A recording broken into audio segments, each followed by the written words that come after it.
Web design के course में ये हमारी पहली वीडियो होने वाली है। ये तो आप सभी जानते ही हैं कि वेबसाइट बनाने के लिए HTML लैंग्वेज का प्रयोग किया जाता है। तो वेब डिजाइन के कोर्स की शुरुआत HTML लैंग्वेज से ही की जानी चाहिए।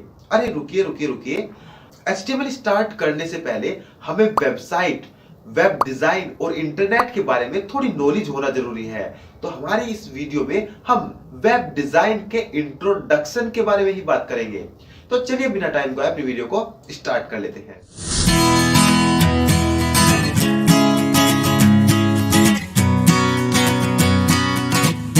नमस्कार दोस्तों, मेरा नाम है शिव सागर और आप देख रहे हैं शिव टेक यूट्यूब चैनल। सबसे पहले जान लेते हैं हम इस कोर्स में किन किन टॉपिक्स के बारे में जानने वाले हैं।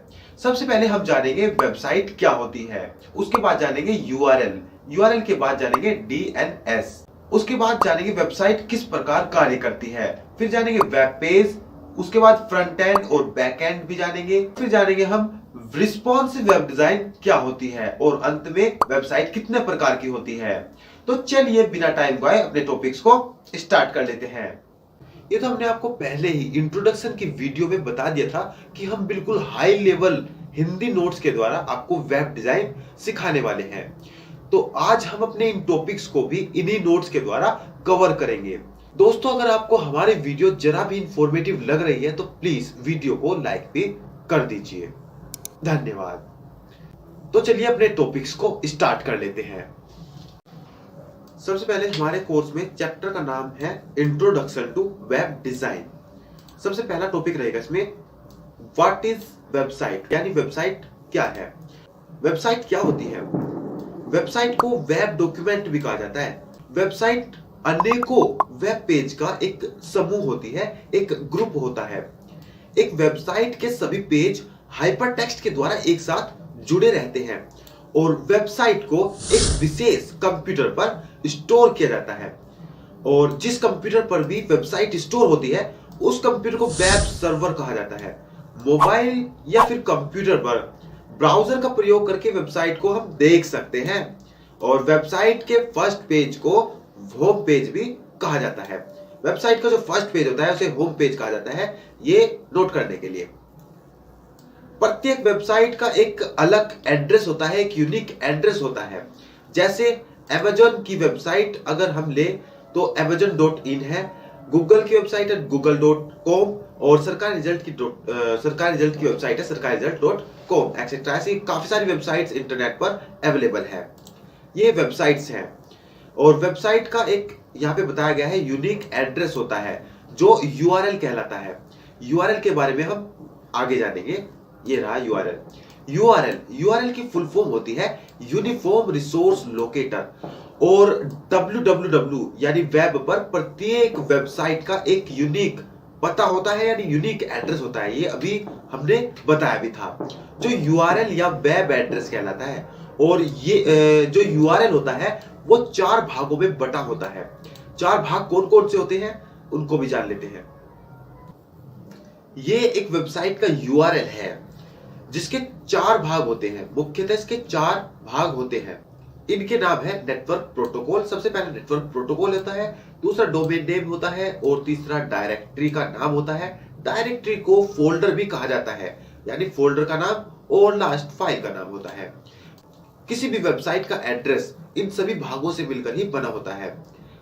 सबसे पहला है नेटवर्क प्रोटोकॉल नेम, HTTP और / ये लिखा हुआ है, ये प्रोटोकॉल होती है। प्रोटोकॉल नियम होते हैं जिन नियमों का पालन करके हम वेबसाइट को देखते हैं या जिस वेबसाइट का कंटेंट हम प्राप्त करते हैं। ये कुछ नियम होते हैं और HTTPS उन नियमों को दर्शाता है। www.mywebsite.com ये डोमेन नेम होता है। काफी सारी अलग अलग वेबसाइट है, हर एक वेबसाइट का डोमेन नेम अलग होता है। तो ये दूसरा भाग है डोमेन नेम। तीसरा है डायरेक्टरी, अपैरल हो सकता है या डायरेक्टरी, कुछ भी नाम हो सकता है फोल्डर का। यह वेबसाइट सर्वर पर जिस भी फोल्डर में स्टोर की गई है वह फोल्डर का नाम ये डायरेक्टरी होता है। उसके बाद file.php ये होता है फाइल नेम। डायरेक्टरी यानी फोल्डर के अंदर हमारी जो वेबसाइट है वो किस नाम से स्टोर की गई है वो नाम file.php है। और ये कुछ क्वेरी है वेबसाइट ओपन करने के बाद, जो आपका पासवर्ड होता है या फिर जो आपका यूजर नेम होता है, वो क्वेरी के रूप में वेबसाइट में ओपन होता है। या फिर अगर कोई लैंग्वेज सिलेक्ट की जाती है या कोई भी डाटा वेबसाइट में एंटर किया जाता है, तो वह क्वेरी के रूप में यहां पर दिखाया जाता है। ये क्वेरी पार्ट एक अलग होता है। किसी वेबसाइट में क्वेरी जोड़ी जाती है, किसी वेबसाइट में क्वेरी नहीं जोड़ी जाती। तो ये अलग अलग वेबसाइट में हो भी सकती है या नहीं भी हो सकती। यह अलग अलग वेबसाइट पर डिपेंड करता है कि वह वेबसाइट क्वेरी के द्वारा रिजल्ट दिखाती है या फिर बिना क्वेरी के ही रिजल्ट दिखाती है। इसके बाद जान लेते हैं डीएनएस। डीएनएस क्या होता है? डीएनएस की फुल फॉर्म होती है डोमेन नेम सिस्टम। और प्रत्येक वेबसाइट का एक आईपी एड्रेस होता है। ये तो हम सभी जानते हैं कि हर एक वेबसाइट का एक यूनिक एड्रेस होता है और हर एक वेबसाइट का एक इसी तरह से आईपी एड्रेस भी होता है। आईपी एड्रेस को डोमेन नेम में तथा डोमेन नेम को आईपी एड्रेस में बदलने का कार्य डीएनएस का होता है। अगर कोई वेबसाइट है, उसका एक आईपी एड्रेस होगा और उस आईपी एड्रेस को डोमेन नेम में बदलने का काम डीएनएस का ही होता है। जैसे एक आईपी एड्रेस है हमारे पास, ये 192.192.10.61 192.192.10.61 एक आईपी एड्रेस है। इसके जो डोमेन नेम है वो है myweb.com। तो इस तरह से किसी भी आईपी एड्रेस को डोमेन नेम में बदलने का काम इंटरनेट पर डीएनएस यानी डोमेन नेम सिस्टम का होता है। और डोमेन नेम सिस्टम किसी भी वेबसाइट के नाम को आसान बना देता है, याद करने में आसान बना देता है। हर एक वेबसाइट का इस तरह से एड्रेस होता है। अब ये एड्रेस याद तो नहीं किया जा सकता, तो इसीलिए इसे आसान बनाने के लिए इसे एक नाम दे दिया जाता है myweb.com या सरकारीजन.com या google.com, facebook.com एक्सेट्रा। और ये काम डोमेन नेम सिस्टम यानी डीएनएस के द्वारा ही किया जाता है। अब जान लेते हैं वेबसाइट कैसे कार्य करती है। वेब को क्लाइंट सर्वर के रूप में जाना जाता है। जो वेब है उसे क्लाइंट सर्वर के रूप में जाना जाता है। जो क्लाइंट सर्वर है वो एक नेटवर्क का प्रकार है। हमारा कंप्यूटर क्लाइंट कंप्यूटर होते हैं और सर्वर वह कंप्यूटर होता है जहां पर वेबसाइट स्टोर की जाती है। तो एक क्लाइंट सर्वर मॉडल में क्या होता है, हमारा जो कंप्यूटर है वो क्लाइंट होता है और जहां पर वेबसाइट है वो सर्वर कहलाता है, वह कंप्यूटर सर्वर कहलाता है। जब भी ब्राउजर के द्वारा सर्च बार में किसी वेबसाइट का यूआरएल लिखकर उसे सर्च किया जाता है, तो डीएनएस के द्वारा इसकी जांच की जाती है और इसके आईपी एड्रेस में इसको बदल दिया जाता है। क्या होता है, जब भी ब्राउजर में किसी वेबसाइट को हम सर्च करते हैं तो इसकी जांच डीएनएस के द्वारा की जाती है और जांच करने के बाद इस वेबसाइट के नाम को आईपी एड्रेस में बदल दिया जाता है। उसके बाद उस आईपी एड्रेस के द्वारा ही इंटरनेट पर से उस वेबसाइट को खोजा जाता है, फाइंड किया जाता है। इस आईपी एड्रेस के द्वारा वेब पर इससे संबंधित वेबसाइट को खोजा जाता है और सर्च पूर्ण होने के बाद रिजल्ट ब्राउजर पर भेज दिया जाता है। जब हमारी सर्च कंप्लीट हो जाती है तो रिजल्ट हमें ब्राउजर पर दिखाई देता है। ब्राउजर यह रिजल्ट यूजर को दिखा देता है। तो इस मेथड को फॉलो करते हुए वेबसाइट कार्य करती है।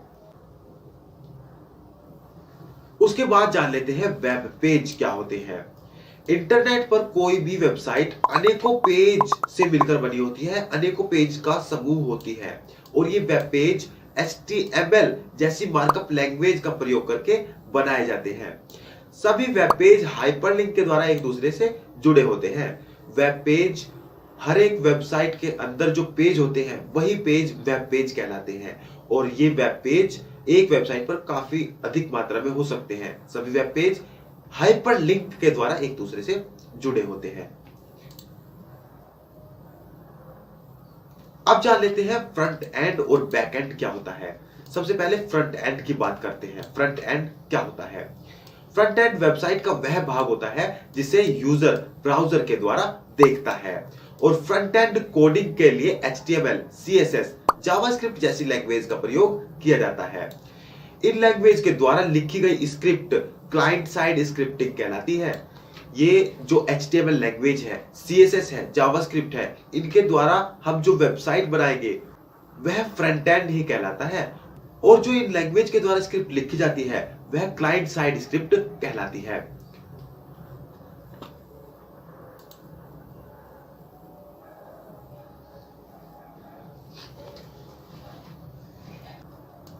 अब जान लेते हैं बैकएंड क्या होता है। बैकएंड वेबसाइट का वह भाग होता है जिसे यूजर नहीं देख सकता। बैकएंड सर्वर पर कार्य करता है, सर्वर पर कार्यान्वित होता है या एग्जीक्यूट होता है।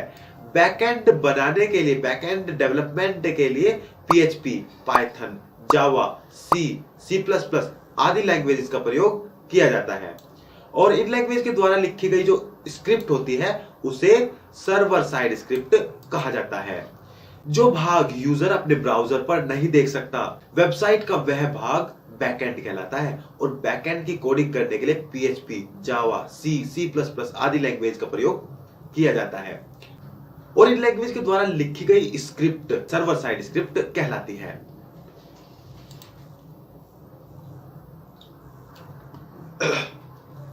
अब जान लेते हैं ये रिस्पॉन्सिव वेब डिजाइन क्या होती है।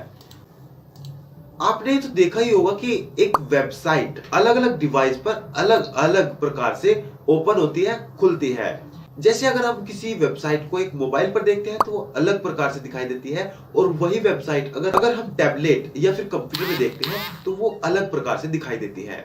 यह डिवाइस के अनुसार, यानी मोबाइल फोन और टैबलेट या फिर कंप्यूटर, ये डिवाइस है, इन डिवाइस के अनुसार अगर वेबसाइट खुद को बदल देती है वह रिस्पॉन्सिव वेब डिजाइन या वह वेबसाइट रिस्पॉन्सिव वेबसाइट कहलाती है।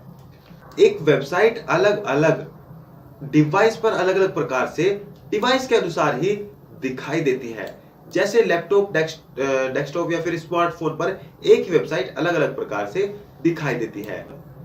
रिस्पॉन्सिव वेब पेज छोटी या बड़ी दोनों डिवाइस पर आसानी से फिट हो जाते हैं और उसी डिवाइस के अनुसार दिखाई देते हैं। अब अंत में जान लेते हैं वेबसाइट कितने प्रकार की होती है। वेबसाइट मुख्यतः दो प्रकार की होती है। पहली होती है स्टैटिक वेबसाइट और दूसरी होती है डायनेमिक वेबसाइट।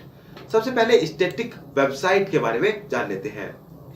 ऐसी वेबसाइट स्टैटिक वेबसाइट होती है जिनका कंटेंट कभी भी नहीं बदलता और इन वेबसाइट को बनाने के लिए HTML लैंग्वेज का प्रयोग किया जाता है। केवल HTML लैंग्वेज के द्वारा जो वेबसाइट बनती है वह स्टैटिक वेबसाइट होती है और इस वेबसाइट का कंटेंट कभी नहीं बदलता। उसके बाद आती है dynamic website. Dynamic website dynamic web page का एक कलेक्शन होती है, डायनेमिक वेब पेज का ग्रुप होती है जिनका कंटेंट बदल सकता है, बदलता रहता है, जो इस बात पर निर्भर करता है कि वेबसाइट को कब किसके द्वारा ओपन किया जा रहा है। जैसे अगर आप फेसबुक पर या किसी और वेबसाइट पर अपनी यूजर आईडी डालकर ओपन करते हैं तो वह आपकी यूजर आईडी के अनुसार आपका डाटा दिखाती है और अगर आप उसी वेबसाइट पर किसी और का यूजर आईडी डालकर ओपन करते हैं तो वह उस यूजर का ही डाटा दिखाती है।